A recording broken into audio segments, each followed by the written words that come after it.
When we started Avengers, we knew right from the beginning, we could nail New York City and the aliens and the different Avengers, but at the end of the day, this film was going to be judged on the Hulk.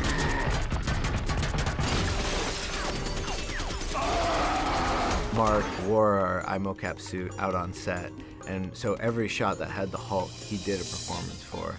The latest version of the suit has this triangle pattern all over it.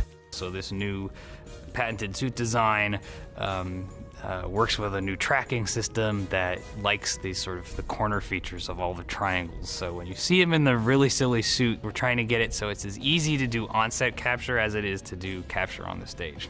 For this movie, we were able to develop a new system where we could capture Mark's facial performance as he did it, as he was being the Hulk, and then able to translate that onto the Hulk model in 3D once we came back to ILM. Puny God. What we were really looking for out of that was not only body performance, but really facial performance. What are the little nuances that he brought to it that we could then bring to the Hulk? And of course, we have to amp it up a little bit just to get it to read, because the Hulk's facial structure is so much larger than Mark's. Smash. With facial performance, it's incredibly complex to get it right, because a lot of the action is happening at sub-key intervals. There's a lot of subconscious triggers that are going on in the face, which are really hard to get right. So to get the skin moving right is really complex to do by hand. We capture a lot of the complexity automatically with automatic tools.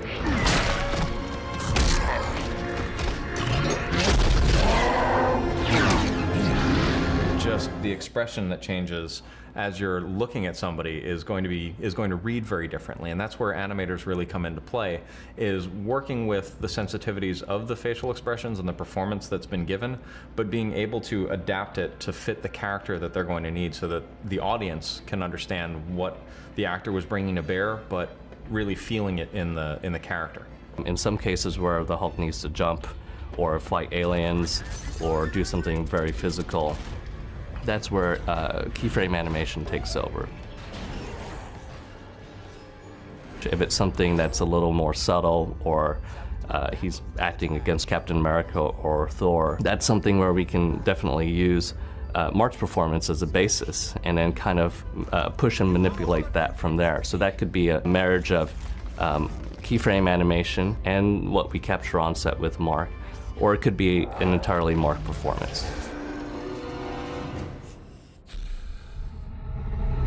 I think one of the other really bold choices for the Hulk, but in the end paid off immensely, was to add hair, and not just hair on his head, but body hair on the arms, on the legs, on the chest. All that hair just picks up all this rim lighting and looks fantastic.